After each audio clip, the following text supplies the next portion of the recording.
ಎಲ್ಲರಿಗೂ ನಮಸ್ಕಾರ. ಇಂದು ವಿಶ್ವ ಹೃದಯ ದಿನ. ವಿಶ್ವ ಹೃದಯ ದಿನ ಪ್ರತಿ ವರ್ಷದಂತೆ ಈ ವರ್ಷವೂ ಆಚರಣೆ ಮಾಡಲಾಗ್ತದೆ.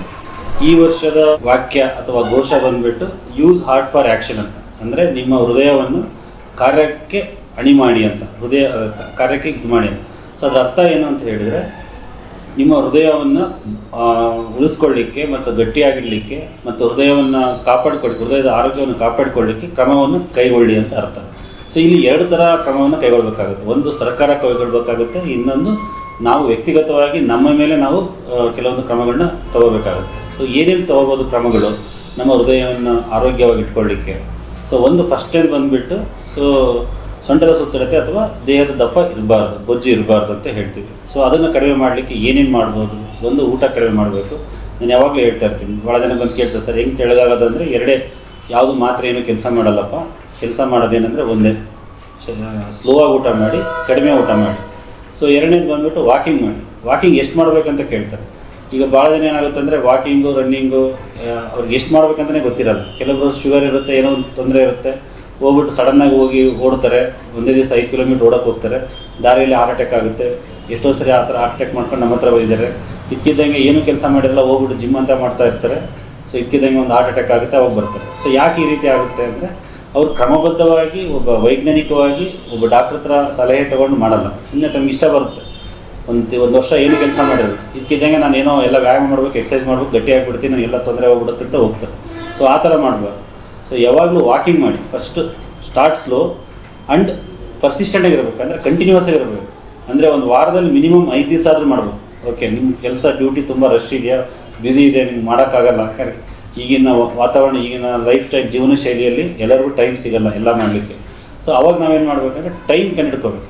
ಯಾವ ರೀತಿ ನಾವು ಹೇಳ್ತೀವಿ ಅಂದರೆ, ದಿನ ಮಾಡೋಂಥ ಅವಶ್ಯಕತೆ ಇಲ್ಲ. ಮಿನಿಮಮ್ 5 ದಿವಸ ವಾರದಲ್ಲಿ, ಮಿನಿಮಮ್ 30 ನಿಮಿಷ ಒಂದು ದಿನದಲ್ಲಿ.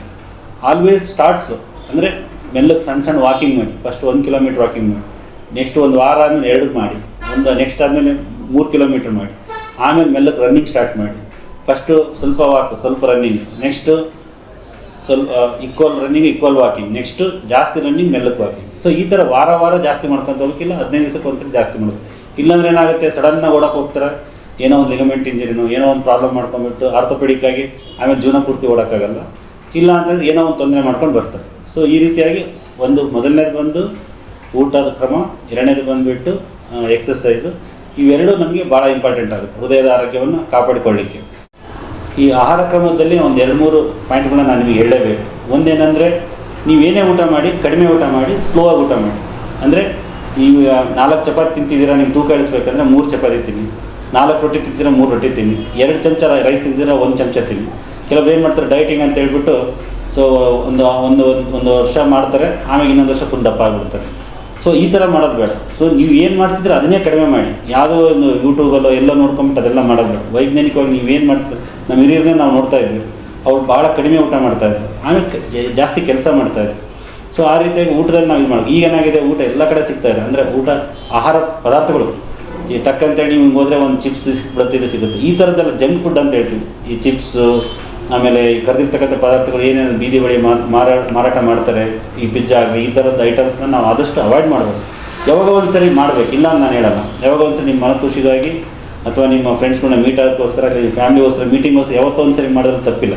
ನಾನು ಎಷ್ಟೊಂದು ಜನ ನೋಡ್ತೀನಿ, ಈಗ ಹೊಸ ಪದ್ಧತಿ ಬಂದುಬಿಟ್ಟಿದೆ. ಎಷ್ಟೊಂದು ಜನ ಶನಿವಾರ ಭಾನುವಾರ ಬಂದರೆ ಮನೇಲಿ ಅಡುಗೆನೇ ಮಾಡಲ್ಲ, ಎಲ್ಲ ಹೊರಗಡೆ ಊಟ ಮಾಡಬೇಕಂತ. ಅಲ್ಲಿ ಬಳಸ್ತಕ್ಕಂಥ ಎಣ್ಣೆ ಯಾವ ಥರ ಇರುತ್ತೆ ಅದೆಲ್ಲ ನಾವು ಇದು ಮಾಡಲಿಕ್ಕಾಗಲ್ಲ. ಒಂದು ಆಹಾರ ಪದಾರ್ಥದಲ್ಲಿ ಅದು.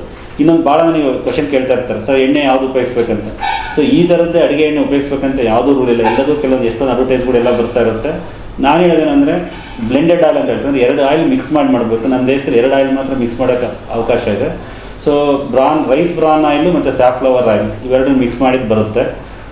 ನಂದು ಬೆಸ್ಟ್ ನಾನು ಹೇಳೋದಂದರೆ, 1 ತಿಂಗಳು ನೀವು ರೈಸ್ ಬ್ರಾನ್ ಆಯಿಲ್ ತೊಗೊಂಬನ್ನಿ, ಇನ್ನೊಂದು ತಿಂಗಳು ಸನ್ಫ್ಲವರ್ ಆಯಿಲ್ ತೊಗೊಂಬನ್ನಿ, ಇನ್ನೊಂದು ತಿಂಗಳು ಇನ್ನೊಂದು ಆಯಿಲ್ ತೊಗೊಂಬನ್ನಿ, ಗ್ರೌಂಡ್ನಟ್ ಆಯಿಲ್ ತೊಗೊಂಬಂದರೆ ಶೇಂಗಾ ಎಣ್ಣೆ ತೊಗೊಂಬನ್ನಿ. ಪ್ರತಿ ತಿಂಗಳು ಒಂದೊಂದು ಥರದ ಎಣ್ಣೆ ತೊಗೊಂಬನ್ನಿ. ಎಲ್ಲ ಎಣ್ಣೆನೂ ಬಳಸ್ದಂಗಾಗುತ್ತೆ. ಒಂದರಲ್ಲಿ ಎಣ್ಣೆಯಲ್ಲಿರ್ತಕ್ಕಂಥ ಕೆಲವೊಂದು ಪದಾರ್ಥ ಇನ್ನೊಂದು ಎಣ್ಣೆಯಲ್ಲಿರಲ್ಲ. ಆ ಥರದ್ದಾಗಿ ನಾವು ಕಾಂಪನ್ಸೇಟ್ ಮಾಡ್ತೀವಿ. ಅಂದರೆ ಆರೋಗ್ಯ ನ್ಯೂಟ್ರಿಯೆಂಟ್ಸ್ ಅಂತ ಹೇಳ್ತೀವಲ್ಲ, ಅದು ಎಲ್ಲದರಲ್ಲೂ ಸಿಗುತ್ತೆ ಅವಾಗ. ಎಣ್ಣೆ ಪದಾರ್ಥಗಳನ್ನ ಈ ಥರ ಮಾಡ್ಬೋದು. ಆಮೇಲೆ ಎಣ್ಣೆನ ಪದೇ ಕರೆದಿರೋದನ್ನ ಯೂಸ್ ಮಾಡಬಾರ್ದು. ಅವಾಗ ಏನಾಗುತ್ತೆ, ಅದು ಅದರಲ್ಲಿ ಕೊಬ್ಬಿನಂಶ ಏನಾಗುತ್ತೆ, ಡಿನ್ಯಾಚುರೇಟ್ ಅಂತ ಹೇಳ್ತೀವಿ. ಅಂದರೆ ಅದು ದೇಹದಲ್ಲಿ ಹೋಗಿ ಜಾಸ್ತಿ ಡ್ಯಾಮೇಜ್ ಮಾಡುತ್ತೆ.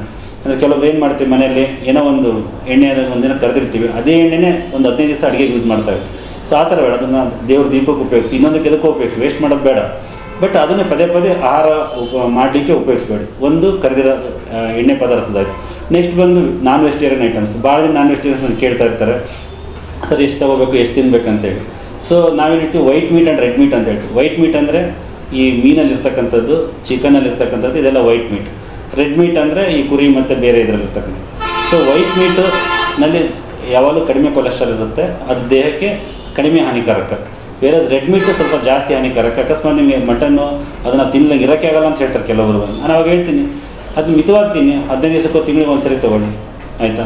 ಸೊ ಆದಷ್ಟು ಚಿಕನ್ ಮಟನ್ನು ನೀವು ಹೆಚ್ಚಾಗಿ ಉಪಯೋಗಿಸಿ. ಅಕಸ್ಮಾತ್ ನೀವು ನಾನ್ ವೆಜ್ ಡೈಲಿ ತೊಗೊಳ್ತಿದ್ದೀರಾ ಅಥವಾ ವಾರಕ್ಕೊಂದ್ಸರಿ ತೊಗೊಳ್ಳೇಬೇಕಂತ ಅನಿಸಿದ್ರೆ, ಸೊ ಎಗ್ ತೊಗೊಂಡ್ರೆ ಆದಷ್ಟು ಯೆಲ್ಲೋ ಕಲರ್ ಬೇಡ, ವೈಟ್ ಕಲರ್ ಅಷ್ಟೇ ಯೂಸ್ ಮಾಡಿ. ಸೊ ಅಂತ ಹೇಳ್ತೀವಿ. ಸೊ ಈ ರೀತಿಯಾಗಿ ನಾನ್ ವೆಜ್ ಐಟಮ್ಸಲ್ಲಿ ನೀವು ನಿರ್ವಹಣೆ ಮಾಡ್ಕೋಬೋದು.